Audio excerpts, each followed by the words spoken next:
Hey guys नमस्कार, आप लोगों का टॉप 10 क्लासेस की प्यारे से यूट्यूब फैमिली पर स्वागत है। तो गाइस आज की लेक्चर में हम लोग बात करने वाले कक्षा 12 की भौतिक विज्ञान की अध्याय नंबर 6 का।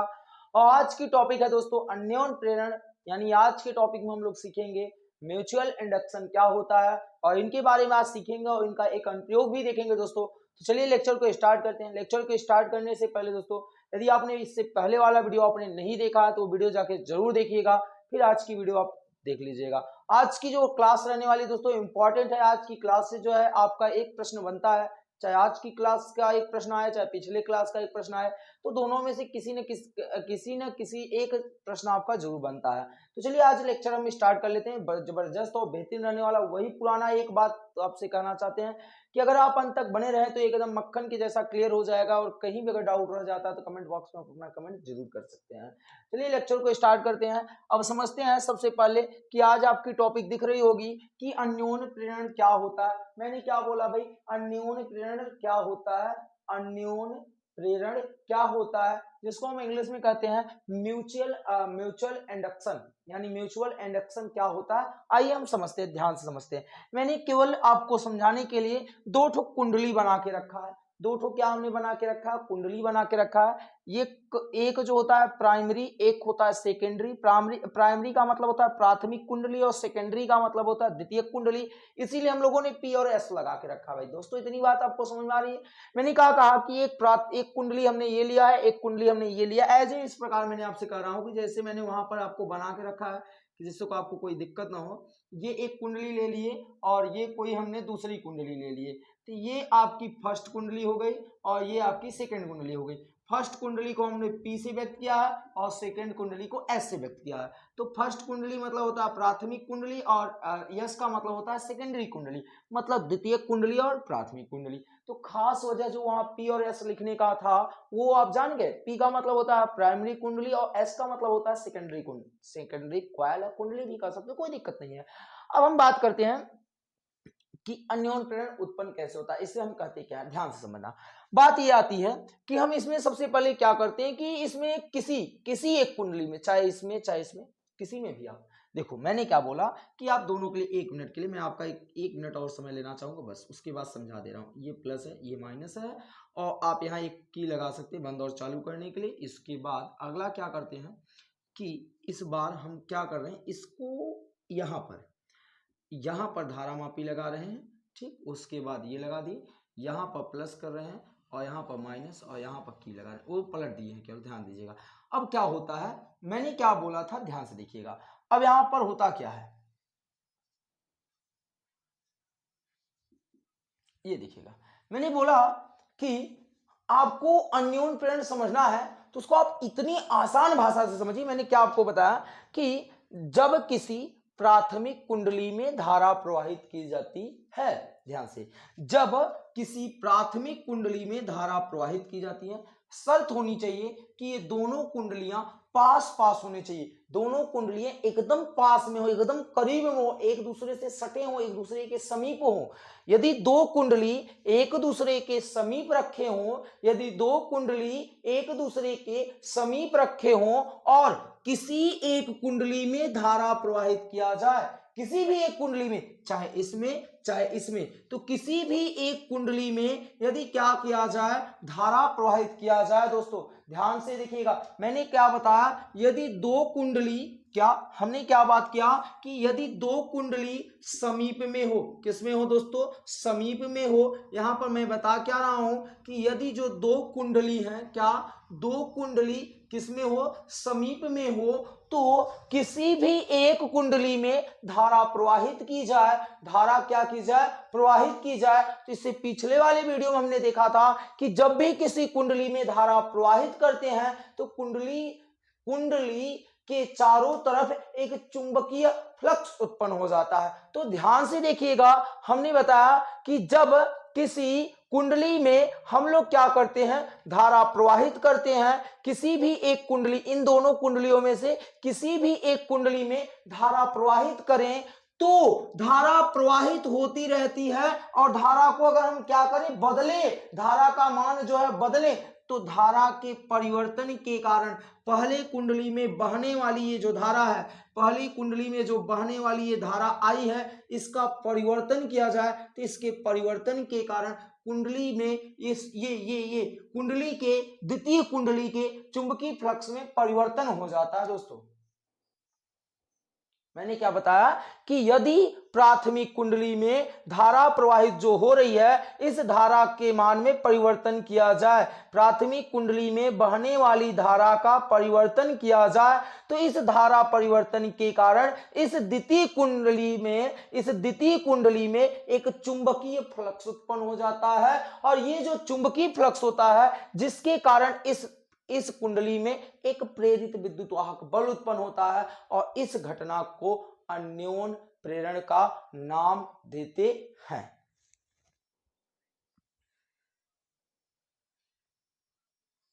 ठीक, अब ध्यान से समझिएगा, एक बात पुनः इसको एकदम सरल भाषा में प्रयास करते हैं कि आपको आ जाए। ध्यान समझिए, मैंने क्या बताया कि यदि किसी एक कुंडली में दोनों कुंडलियां पास में रखी हैं, दोनों कुंडलियां क्या हो, पास में हो। यहां समझिएगा, यदि दोनों कुंडलियां क्या हो, पास में रखी हो, और किसी भी एक कुंडली में, जरूरी नहीं प्राइमरी में, जरूरी नहीं प्राथमिक कुंडली में प्रवाहित किया जाए, आप सेकेंडरी भी कुंडली में धारा को प्रवाहित कर सकते हो।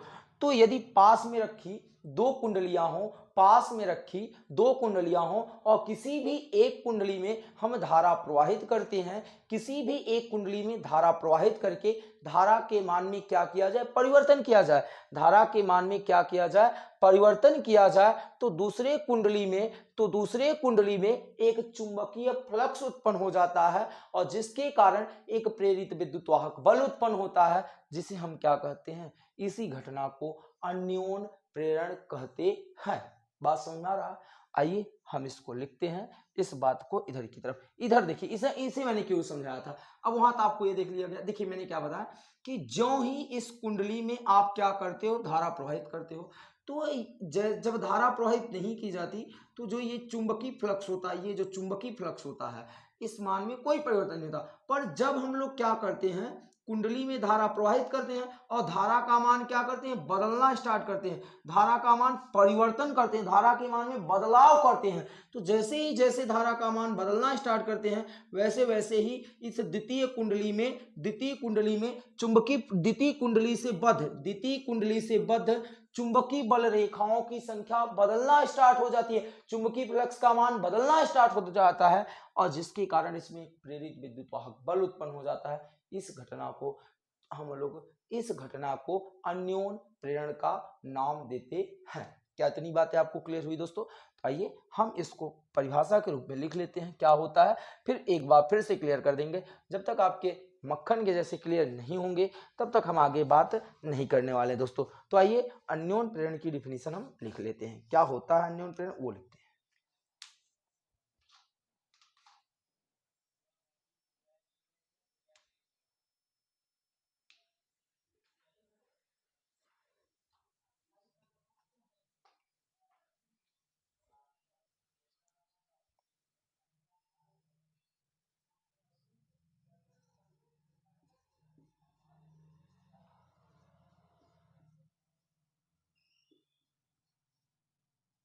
पास में रखी दो कुंडलियों में से, ध्यान से देखिएगा, पास में रखी दो कुंडलियों में से, क्या, दो कुंडलियों में से किसी एक कुंडली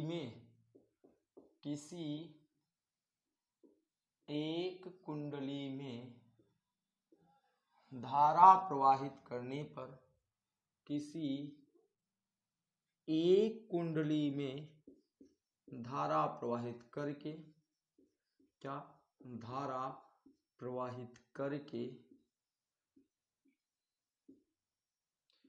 धारा के मान में परिवर्तन करने पर, क्या, धारा के मान में परिवर्तन करके, धारा के मान में परिवर्तन करने पर, धारा के मान में परिवर्तन करने पर, ठीक, परिवर्तन करने पर द्वितीयक कुंडली में, यानी दूसरे वाले कुंडली में, क्या दोस्तों, द्वितीयक कुंडली में, द्वितीयक कुंडली के चुंबकीय फ्लक्स, द्वितीयक कुंडली में जो चुंबकीय फ्लक्स होता है लगातार परिवर्तन होता है, जिसके कारण एक विद्युत वाहक बल उत्पन्न हो जाता है। द्वितीयक कुंडली में क्या, द्वितीयक कुंडली में एक प्रेरित विद्युत वाहक बल उत्पन्न हो जाता है। एक प्रेरित विद्युत वाहक क्या, विद्युत वाहक बल उत्पन्न हो जाता है, उत्पन्न हो जाता है। यह घटना अन्योन प्रेरण कहलाता है। यह घटना अन्योन प्रेरण कहलाता है। अन्योन प्रेरण कहलाता है। बात इतनी आपको समझ में आई? चलिए अब हम बातें करते हैं कि अन्योन प्रेरण तो हम समझ गए क्या होता है, पर आपको लग रहा होगा कि सर ने तो बताया कुछ और है और लिखवा कुछ और है।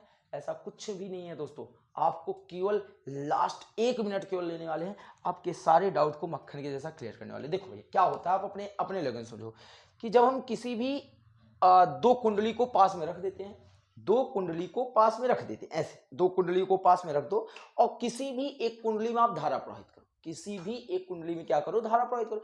अब जब धारा प्रवाहित करोगे तो दोनों जो पास में दोनों कुंडलियां रखी गई हैं, दोनों कुंडलियों के चुंबकीय फ्लक्स में किसी भी प्रकार का परिवर्तन नहीं होगा। पर जैसे ही पहले कुंडली में जो धारा प्रवाहित हो रही है, पहले कुंडली में जो धारा प्रवाहित हो रही है, उसके धारा के मान में जब आप बदलाव करोगे, उसके बहने वाली धारा के मान में परिवर्तन करोगे, तो द्वितीय कुंडली से जो चुंबकीय फ्लक्स था, जो द्वितीय कुंडली से चुंबकीय फ्लक्स था, उसके मान में परिवर्तन होगा और उसी के परिणाम स्वरूप वहां पर एक प्रेरित विद्युत वाहक बल उत्पन्न हो जाता है और इसी घटना को हम अन्योन प्रेरण का नाम देते हैं। तो उसी को मैंने डायरेक्टली लिखा है। मैंने क्या बताया कि किसी भी दो कुंडलियों को पास में रखकर किसी एक कुंडली में, किसी दो कुंडलियों को पास में रखकर किसी एक कुंडली में जो बहने वाली धारा है, किसी एक कुंडली में धारा प्रवाहित करते हैं और धारा के मान में परिवर्तन करते हैं। धारा के मान में परिवर्तन करने के बाद दूसरे कुंडली में एक विद्युत वाहक बल उत्पन्न हो जाता है, प्रेरित विद्युत वाहक बल उत्पन्न होता है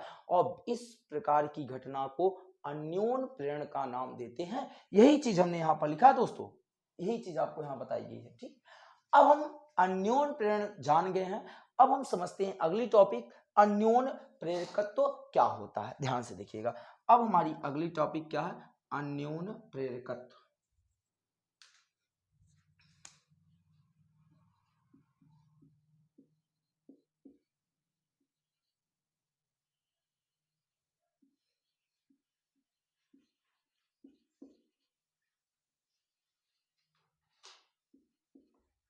ठीक, अब हम बातें करेंगे अन्योन प्रेरकत्व की। तो ध्यान समझिएगा दोस्तों, मैं कुछ चीजें मान रहा हूं यहाँ पे। आइए पहले उसकी अन्योन प्रेरकत्व की डिफिनीशन नहीं, पहले हम उसके फार्मूले को निकालते हैं। ऑटोमेटिक अभी डिफिनीशन इसका क्लियर हो जाएगा, केवल आप 1 मिनट के लिए इंतजार तो कीजिए। मैं मानता हूं द्वितीय कुंडली में फेरों की संख्या NP है, माना या नहीं, ऐसे मानते हैं, माना क्या, माना प्राथमिक व द्वितीयक, क्या, प्राथमिक व द्वितीयक कुंडली में फेरों की संख्या, क्या, फेरों की संख्या प्राथमिक में मान लेते हैं। ध्यान से देखिएगा, प्राथमिक में NP मान लेते हैं, NP, और सेकेंडरी में NS मान लेते हैं। तो इससे पता चलता रहेगा कि ये द्वितीय कुंडली के फेरों की संख्या है, ये प्राथमिक कुंडली के फेरों की संख्या, NP और क्या है, NS है। ठीक, इतनी बातें मान लेते हैं, फेरों की संख्या NP और NS है। उसके बाद अगला मानते हैं, अगला क्या मानते हैं दोस्तों, ध्यान से समझिएगा। मान लेते हैं कि इनसे जो चुंबकीय फ्लक्स है, इस कुंडली से बद्ध जो चुंबकीय फ्लक्स है वो फाई P है और इस कुंडली से बद्ध चुंबकीय फ्लक्स क्या है, फाई S है। तो ये भी लिख देते हैं, था दोनों कुंडलियों से बद्ध तथा दोनों कुंडलियों से बद्ध, कुंडलियों से बद्ध तथा दोनों कुंडलियों से जो बद्ध चुंबकीय फ्लक्स है, चुंबकीय फ्लक्स, क्या चुंबकीय फ्लक्स, तो क्या है फाई पी अकामा फाई एस है। इतनी बात आपको समझ आई। अब हम कुछ बातें करते हैं, ध्यान से देखिएगा, आराम से। मानते हैं कि इसमें बहने वाली जो धारा है आई पी है, प्राथमिक कुंडली में जो बहने वाली धारा है वो आई पी है। अब क्या हो रहा है, अब यहां से अन्योन प्रेरकत्व की डिफिनीशन हम लोग चल रहे हैं ढूंढने। ध्यान दीजिएगा, इसे अन्योन प्रेरकत्व या अन्योन प्रेरण गुणांक भी कहते हैं, और यह एक प्रकार की अनुपातिक राशि होती है, यह एक प्रकार की क्या होता है, नियतांक होता है। आइए ध्यान से समझते हैं क्या होता है। यदि हम मानते हैं, यहां देख रहे हैं कि कौन सी कुंडली में धारा प्रवाहित हो रहा है दोस्तों, प्राथमिक कुंडली में। किस में प्रवाहित हो रहा है, प्राथमिक कुंडली में धारा प्रवाहित हो रहा है। अभी मैंने एक लाइन बताया था कि जो ये धारा के मान होते हैं, ये धारा के मान में परिवर्तन के कारण, इस धारा के मान में परिवर्तन किया जाए तो द्वितीयक कुंडली से जो बद्ध चुंबकीय फ्लक्स है वो परिवर्तन होता जाता है। ये चीज अभी हमने ऊपर वाले जब डेफिनेशन पढ़ रहे थे ये चीज बताया गया था। क्या बताया गया था, क्या आपको बताया गया था कि प्राथमिक कुंडली में बहने वाली धारा में छेड़खानी किया जाए अर्थात परिवर्तन किया जाए तो द्वितीयक कुंडली से जो बद्ध चुंबकीय फ्लक्स होता है वो बदल जाता है। यानी इसमें बहने वाली धारा उस कुंडली से बद्ध चुंबकीय फ्लक्स के अनुक्रमानुपाती होता है। मैंने आपको क्या बताया दोस्तों, अभी आपने पढ़ा ना कि इसमें बहने वाली धारा इस द्वितीयक कुंडली से बद्ध चुंबकीय फ्लक्स के अनुक्रमानुपाती होता है, अर्थात इस कुंडली से बद्ध ये जो चुंबकीय फ्लक्स है वो इसमें बहने वाली धारा के क्या है, अनुक्रमानुपाती है, अर्थात फाई एस प्रोपोर्शनल क्या हो जाएगा, आई पी। यानी द्वितीयक कुंडली से बद्ध जो चुंबकीय फ्लक्स है वो प्राथमिक कुंडली में बहने वाली धारा के क्या होगा, अनुक्रमानुपाती होगा। यहां पर एक फेरा नहीं है, कितने फेरे हैं, NS, तो NS का क्या कर देंगे, गुणा कर देंगे, तो द्वितीयक कुंडली से जो बद्ध चुंबकीय फ्लक्स होगा वो NS गुणे फाई एस प्रोपोर्शनल IP हो जाएगा। और इस प्रोपोर्शनल को हटाएंगे दोस्तों, इस प्रोपोर्शनल को हटाएंगे तो एक नियतांक का उपयोग करेंगे M का और इंटू IP। यम ही आपका क्या होता है, यम ही आपका क्या होता है, अन्योन प्रेरकत्व या अन्योन प्रेरण गुणांक होता है। अब IP को हम इधर की तरफ भेज दें तो क्या मिल जाएगा, NS फाई एस बटे IP equal to capital M। तो ये M की वैल्यू मिल जाती है दोस्तों, क्या मिल जाती है, NS फाई एस बटे IP। यम एक अनुपातिक राशि होता है, देखिए NS फाई एस बटे IP क्या है, एक प्रकार का अनुपात है ना। तो यम यहाँ पर क्या होता है, अन्योन प्रेरकत्व होता है। लिखेंगे जहां M जो है क्या है, अन्योन प्रेरकत्व है, क्या है दोस्तों, अन्योन प्रेरकत्व, अन्योन प्रेरकत्व। चलिए इसको एक बार फिर से क्लियर करते हैं। मैंने आपको बताया कि यहां से अगर हम अन्योन प्रेरकत्व की परिभाषा देना चाहे तो आसानी से यहां से हम अन्योन प्रेरकत्व की परिभाषा दे सकते हैं। क्या दे सकते हैं, ध्यान से समझिएगा, अन्योन प्रेरकत्व की डिफिनीशन हम यहां से दे सकते हैं। यदि प्राथमिक कुंडली में बहने वाली धारा IP, यदि प्राथमिक कुंडली में क्या, यदि प्राथमिक कुंडली में बहने वाली धारा IP 1 एम्पियर हो, क्या हो, यदि IP क्या हो, 1 एम्पियर हो, अर्थात प्राथमिक कुंडली में बहने वाली धारा 1 एम्पियर हो तो उस कुंडली का जो अन्योन प्रेरकत्व होता है, उस कुंडली का जो अन्योन प्रेरकत्व होता है वो द्वितीयक कुंडली से बद्ध चुंबकीय फ्लक्स के बराबर होता है। यानी यदि अगर हम इस कुंडली में 1 एम्पियर की धारा प्रवाहित करें तो इस कुंडली का जो अन्योन प्रेरकत्व है वो द्वितीयक कुंडली से बद्ध चुंबकीय फ्लक्स के बराबर होता है। यहां देखिए, यदि IP बराबर 1 रख देंगे तो M बराबर क्या मिल जाएगा, तो M बराबर मिल जाएगा NS गुणे फाई एस। और NS गुणे फाई एस क्या है, देखिए NS गुणे फाई एस क्या है, द्वितीयक कुंडली से बद्ध चुंबकीय फ्लक्स, द्वितीयक कुंडली से बद्ध चुंबकीय फ्लक्स की संख्या है। बात समझ आ रही है। यहां से हम इसकी परिभाषा निकाल रहे हैं। आइए लिखते हैं, क्या लिखेंगे, यदि ऐसे लिखेंगे, यदि प्राथमिक कुंडली में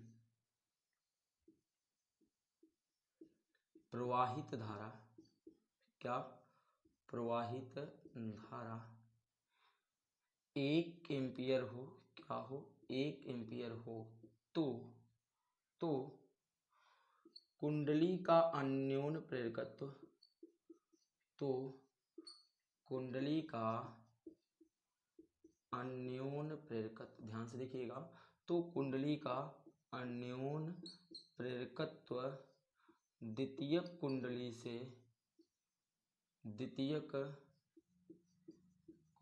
से बद्ध चुंबकीय फ्लक्स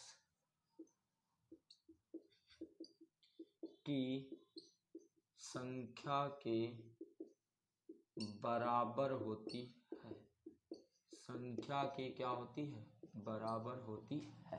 ये चीज आपको बताइए। यहां से आप चुंबकीय फ्लक्स की डिफिनेशन आप यहां से जो है अन्योन प्रेरकत्व नियम को परिभाषित कर सकते हैं। यानी यदि हम पहले भी कुंडली में एकांक धारा प्रवाहित करें, कोई एक धारा प्रवाहित करें, तो जो आपकी अन्योन प्रेरकत्व होती है वो द्वितीय कुंडली में जितना चुंबकीय फ्लक्स उत्पन्न होगा उसके क्या होता है, बराबर होता है। दोस्तों आप इसका एक स्क्रीनशॉट लीजिएगा, फिर हम बातें करते हैं। अभी मैंने बताया था लेक्चर स्टार्ट करने से पहले कि जैसे ही इसके चुंबकीय फ्लक्स में परिवर्तन होगा तो इसमें एक प्रेरित विद्युत वाहक बल उत्पन्न होगा। उसी प्रेरित विद्युत वाहक बल को हम लोग यहाँ पर ज्ञात करेंगे।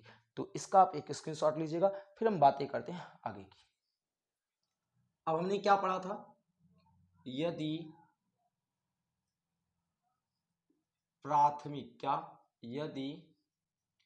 प्राथमिक कुंडली में बहने वाली धारा में परिवर्तन किया जाए, क्या में परिवर्तन किया जाता है, क्या किया जाता है दोस्तों, परिवर्तन किया जाता है, तो द्वितीयक कुंडली में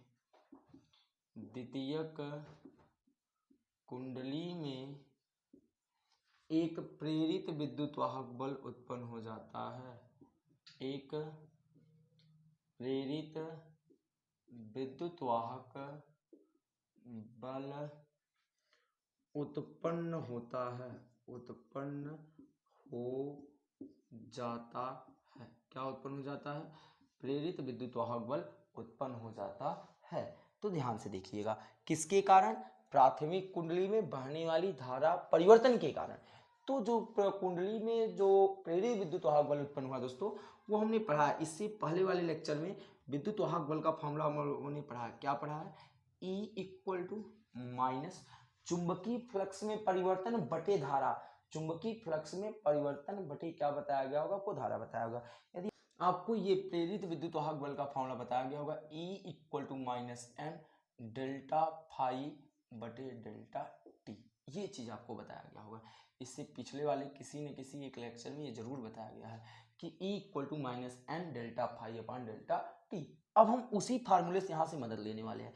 किस कुंडली में चुंबकीय फ्लक्स उत्पन्न हो रहा है, द्वितीय कुंडली में ना, किस द्वितीय कुंडली में चुंबकीय फ्लक्स उत्पन्न हुआ और द्वितीय कुंडली में तो विद्युत वाहक बल उत्पन्न हुआ है, तो क्या होगा, E = n। अब जहां n है वहां द्वितीय कुंडली की बात हो रही है, तो द्वितीय कुंडली में फेरों की संख्या कितनी थी, ns थी। उसके बाद डेल्टा फाई, क्या डेल्टा फाई, और द्वितीय कुंडली से बद्ध चुंबकीय फ्लक्स फाई के स्थान पे क्या हो जाएगा, फाई s बटे डेल्टा टी।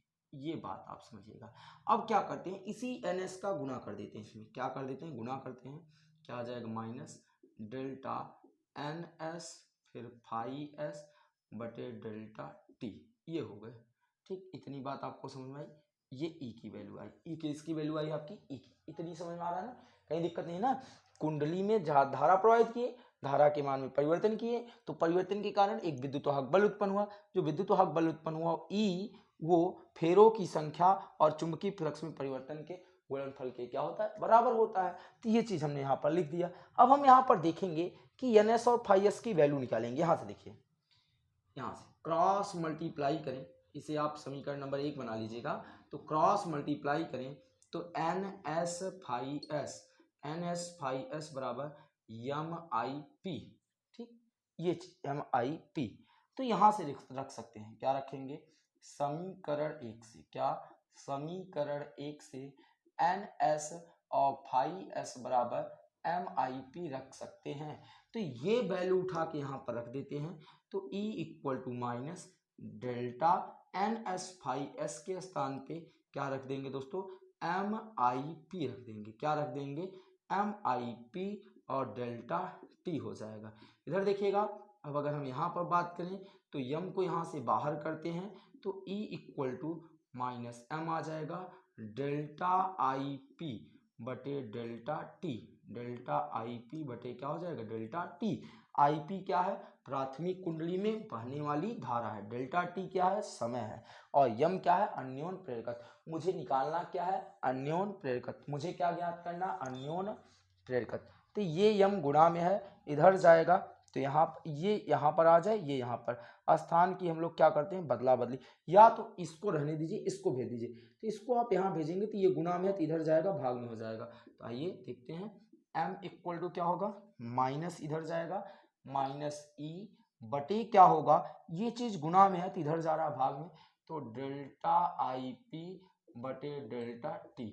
ये हो गए किसी क्या, जब जो प्रेरित विद्युत वाहक बल उत्पन्न होता है उसके कारण जो अन्योन प्रेरकत्व होगा वो यहाँ पर हो गया। यहाँ पर जो अन्योन प्रेरकत्व है वो विद्युत वाहक बलों के पदों में परिभाषित कर सकते हैं। यहाँ इस वाले सूत्र से हम विद्युत वाहक जो अन्योन प्रेरकत्व है उसे हम विद्युत वाहक बल के पदों में परिभाषित कर सकते हैं। यहाँ से क्या बता सकते हैं दोस्तों, यदि धारा में जो परिवर्तन है, जो धारा में होने वाला परिवर्तन है वो एकांक हो, क्या हो, एकांक हो। फिर से एक बात मैं क्या कह रहा हूं कि यदि प्राथमिक कुंडली में बहने वाली धारा के मान में जो परिवर्तन हो रहा है वो क्या हो, एकांक हो। अर्थात हम बात करें यदि क्या, यदि डेल्टा आई पी बटे डेल्टा टी बराबर क्या हो, 1 हो, तो जो m होता है, तो जो m होता है वो E के क्या होता है, बराबर होता है। अर्थात यानी धारा में होने वाले परिवर्तन की दर यदि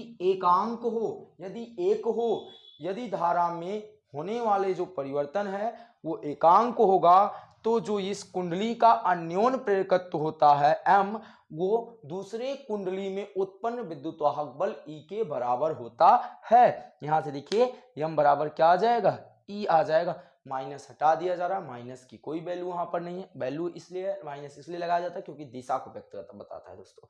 तो मैंने क्या बोला कि यदि प्राथमिक कुंडली में धारा की जो दर है, धारा के जो परिवर्तन की दर है वो 1 हो, वो एक निश्चित हो, एकांक हो, तो द्वितीय कुंडली में उत्पन्न जो विद्युत वाहक बल होता है वो अन्योन प्रेरकत्व के क्या होता है, बराबर होता है। तो हम यहां से इसकी परिभाषा दे सकते हैं दोस्तों।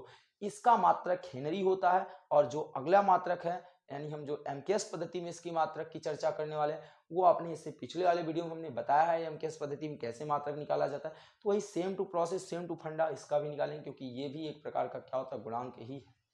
ठीक, एक बार हम फिर से बता दे रहे हैं दोस्तों कि यहाँ पर हम लोगों ने ये वाला कैसे लाया है। हमने क्या किया कि हमने अभी लेक्चर स्टार्ट किया था तो भी हमने आपको बताया था कि किसी भी कुंडली में पहले 2 कुंडली पास पास रख दो और एक कुंडली में धारा प्रवाहित करो। तो जैसे ही पहले कुंडली में धारा प्रवाहित करोगे और धारा के मान में परिवर्तन करोगे तो दूसरे कुंडली में जो चुंबकीय फ्लक्स है उसके मान में परिवर्तन होगा। अर्थात यहां से ये हम लिख सकते हैं कि द्वितीय कुंडली से बद्ध चुंबकीय फ्लक्स पहले वाले कुंडली में बहने वाली धारा के अनुक्रमानुपाती होता है।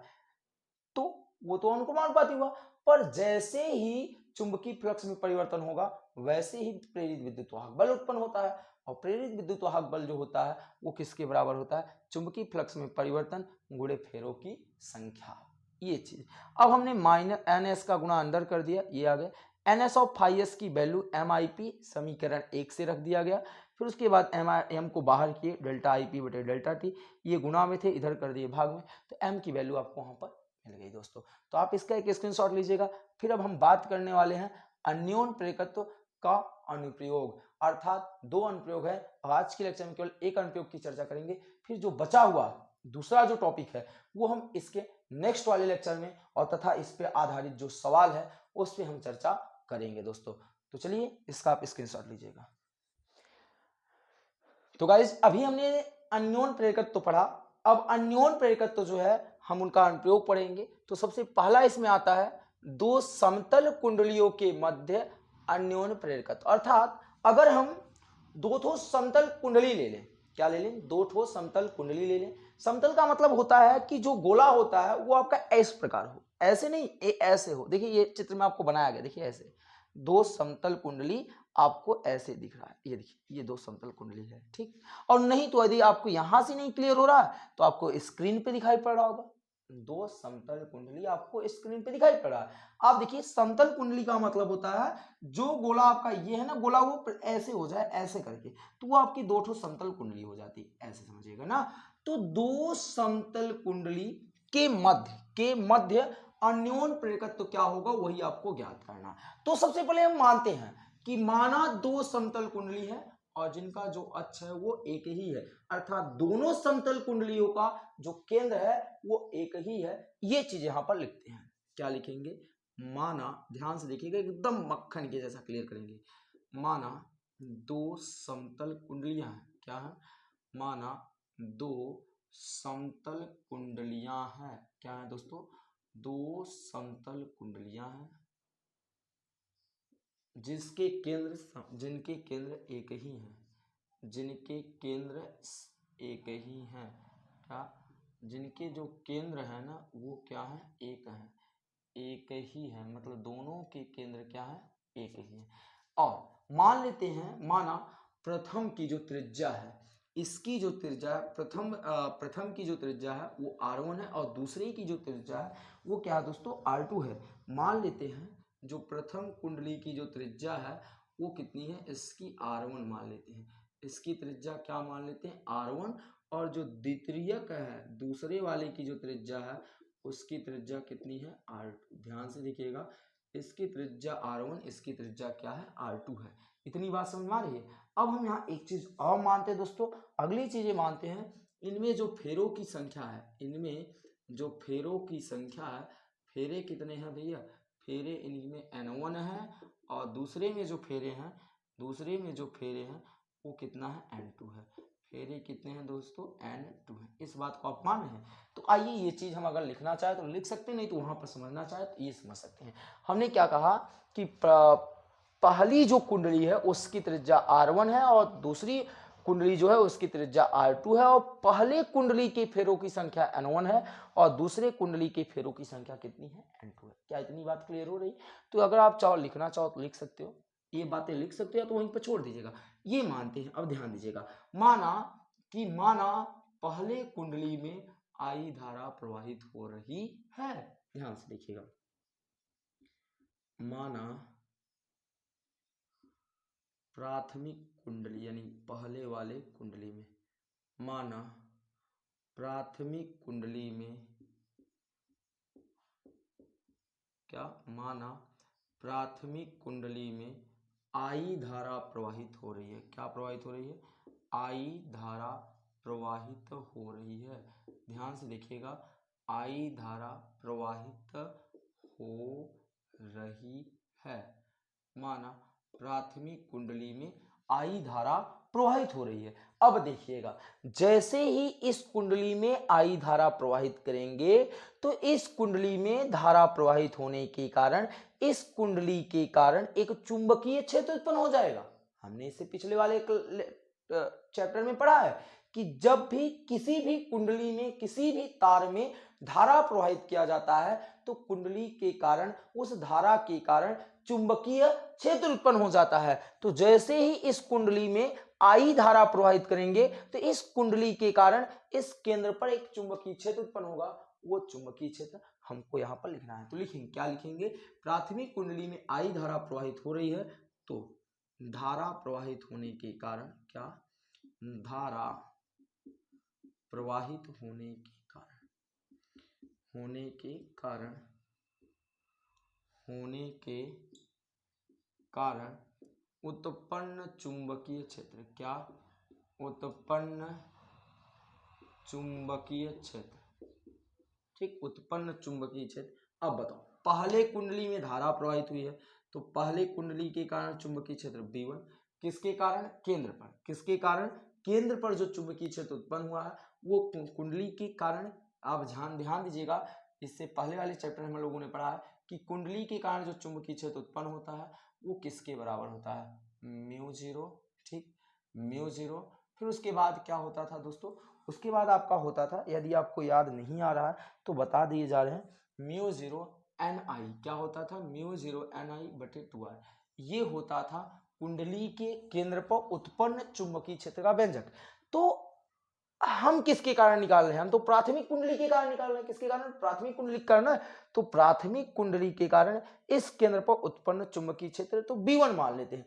B1 इक्वल टू क्या हो जाएगा, μ0, कितना हो जाएगा, μ0 n, फेरों की संख्या कितनी है, N1 है, पहले में फेरों की संख्या N1 है, N1 रख दिए, गुणे I, तो धारा I ही है, बटे 2r, पर यहाँ पहले की त्रिज्या कितनी है, R1 है। क्या ये बात आपको इतनी क्लियर हुई, यानी जो धारा प्रवाहित होने के कारण पहले कुंडली के कारण जो चुंबकीय क्षेत्र उत्पन्न हुआ था वो ये हो गया μ0 N1I/2R1। अब ध्यान दीजिएगा, अब हम बात करते हैं कि अब ये जो चुंबकीय क्षेत्र उत्पन्न हुआ है, ये जो पहले कुंडली के कारण चुंबकीय क्षेत्र उत्पन्न हुआ है, ये द्वितीयक कुंडली के तल पर एक समान रूप से क्या हो जाएगा, फैल जाएगा, तो द्वितीयक कुंडली से बद्ध चुंबकीय फ्लक्स। अब ध्यान दीजिएगा, मैंने क्या कहा कि प्राथमिक कुंडली के कारण, ध्यान से देखिएगा, प्राथमिक कुंडली के कारण उत्पन्न चुंबकीय क्षेत्र, क्या उत्पन्न चुंबकीय क्षेत्र द्वितीयक कुंडली पर, क्या द्वितीयक कुंडली पर एक समान रूप से, क्या एक समान रूप से फैल जाता है, एक समान रूप से क्या हो जाता है, फैल जाता है। अतः द्वितीयक कुंडली से, तो बात करते हैं अतः द्वितीयक कुंडली से बद्ध चुंबकीय फ्लक्स की। तो द्वितीयक कुंडली से बद्ध चुंबकीय फ्लक्स क्या होगा, φ2 बराबर प्राथमिक कुंडली के कारण उत्पन्न चुंबकीय क्षेत्र इंटू द्वितीयक कुंडली का क्षेत्रफल। अब ध्यान दीजिए B1 की वैल्यू, तो B1 की वैल्यू यहाँ कितनी है, μ0 N1 गुणे I, N1 गुणे क्या I, और 2R1, और A2 की वैल्यू कितनी है, πr2 का क्या हो जाएगा, स्क्वायर हो जाएगा। ये φ2 की वैल्यू आ गई, क्या आ गई, φ2 की वैल्यू आ गई। अब हम क्या निकालेंगे, मुझे तो अन्योन प्रेरकत्व निकालना है ना, क्या निकालना है, अन्योन प्रेरकत्व। तो अब हम चर्चा करेंगे अन्योन प्रेरकत्व की, चलिए, तो अब अन्योन प्रेरकत्व की चर्चा करते हैं। तो अन्योन प्रेरकत्व M बराबर क्या होता है, M बराबर, यहाँ मैंने फॉर्मूला रखा है, NS गुणे φS, S क्या है, द्वितीय कुंडली में फेरों की संख्या, और φS क्या है, द्वितीय कुंडली से बद्ध चुंबकीय फ्लक्स। तो यहाँ द्वितीय कुंडली में फेरों की संख्या N2 है, क्या है, N2 है, और यहाँ द्वितीय कुंडली में जो बद्ध चुंबकीय फ्लक्स है वो क्या है, φ2, और बटे IP क्या था, प्राथमिक कुंडली में बहने वाली धारा, और प्राथमिक कुंडली में बहने वाली धारा क्या है, यहाँ पर I है। तो चलिए N2 φ2, तो N2 तो नहीं बल्कि φ2 की वैल्यू यहाँ पर प्राप्त है, φ2 की वैल्यू हम यहाँ पर रख देते हैं। तो आइए φ2 की जब वैल्यू यहाँ पर रखेंगे तो ध्यान से देखिएगा क्या मिलेगा, N2 गुणे φ2 के स्थान पे μ0 N1 गुणे I, N1 गुणे I बटे क्या है 2R1 इंटू क्या है, इंटू है πr2 का स्क्वायर। इतनी बात आपको समझ में आई, इंटू क्या है, देखिए बटे क्या है I, तो ये बटे I यहाँ लगा दिए, ये I से ये I क्या हो जाएगा, कैंसिल हो जाएगा। तो m इक्वल टू क्या आ जाएगा, μ0 N1 इंटू N2 इंटू क्या है πr2 का वर्ग, और बटे कितना है 2r1। तो ये आया दो समतल कुंडलियों के कारण अन्योन प्रेरकत्व का व्यंजक। N1 N2 क्या है, प्राथमिक और द्वितीय कुंडली में फेरों की संख्या, और R1 R2 क्या है, उनकी त्रिज्याएं हैं। तो इस प्रकार दोस्तों आपका अन्योन प्रेरकत्व का ये जो पहला उपयोग था आप यहां से ज्ञात कर सकते हैं। आप एक बार इसको जरूर रिपीट मारिएगा दोस्तों, और कहीं भी आज के लेक्चर में अगर कोई डाउट रह गया होगा तो कमेंट सेक्शन में कमेंट अपना जरूर बताइएगा दोस्तों। मिलते हैं आपको नेक्स्ट लेक्चर में एक नए वीडियो के साथ, और वही जो वीडियो होगी दोस्तों उस चैप्टर की लास्ट होगी, वो चैप्टर उसी वीडियो के साथ क्या हो जाएगा, समाप्त हो जाएगा। तब तक के लिए आप वीडियो देखिए और एंजॉय कीजिए। जय हिंद, जय भारत।